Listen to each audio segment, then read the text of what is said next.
ഒന്ന് വീഡിയോ എടുക്കാൻ വേണ്ടിയിട്ട് സ്ലോ ആക്കിയതാണ്. പെട്ടെന്നാണ് കൂട്ടത്തിലൊരുത്തൻ ഞങ്ങൾക്ക് നേരെ പാഞ്ഞെടുത്തത്. ഭാഗ്യം കൊണ്ട് രക്ഷപ്പെട്ടു എന്ന് പറയാം. ഇത് ആദ്യത്തെ അനുഭവം എന്നല്ല, ഇതിനു മുമ്പും പലതവണ ഇവിടെ വെച്ച് ആനകൾ കുത്താൻ വന്നിട്ടുണ്ട്. പക്ഷേ എത്ര തവണ കുത്താൻ വന്നാലും ഈ റൂട്ടിലെ യാത്ര നമുക്ക് അവസാനിപ്പിക്കാൻ തോന്നില്ല. ആനകളെ കണ്ടിട്ട് മടുക്കുന്നൊരു റൂട്ടുണ്ടെങ്കിൽ അത് ഇതാണ്. പക്ഷെ ഒരു സത്യം അവിടെ നിലനിൽക്കുന്നുണ്ട് കേട്ടോ. നമുക്ക് ആനേനെ എത്ര കണ്ടാലും മടുക്കില്ല. അതാണ് ആനച്ചന്തം. കൂട്ടുകുടുംബമായിട്ടാണ് കൂടുതലും കാണുക. എന്നാലും ചില ഒറ്റയാന്മാരുണ്ട്, അവരെ ഒന്ന് ശ്രദ്ധിക്കുന്നത് നല്ലതായിരിക്കും. ആനപ്രേമികൾ തൃശ്ശൂർ പൂരത്തിനല്ല പോവേണ്ടത്, ഇങ്ങോട്ട് വാ.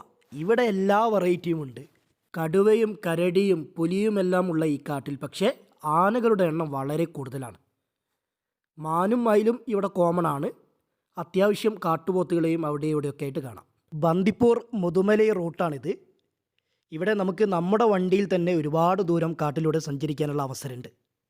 ട്രെക്കിങ്ങിനൊന്നും പൈസ മുടക്കണ്ടെന്ന് സാരം. എൻ്റെ നമ്പർ കമൻറ്റ് ബോക്സിലുണ്ട്. എന്തെങ്കിലും ഡൗട്ട് ഉണ്ടെങ്കിൽ വിളിക്കാം. ഫോളോ ചെയ്യാൻ മറക്കണ്ട കേട്ടോ.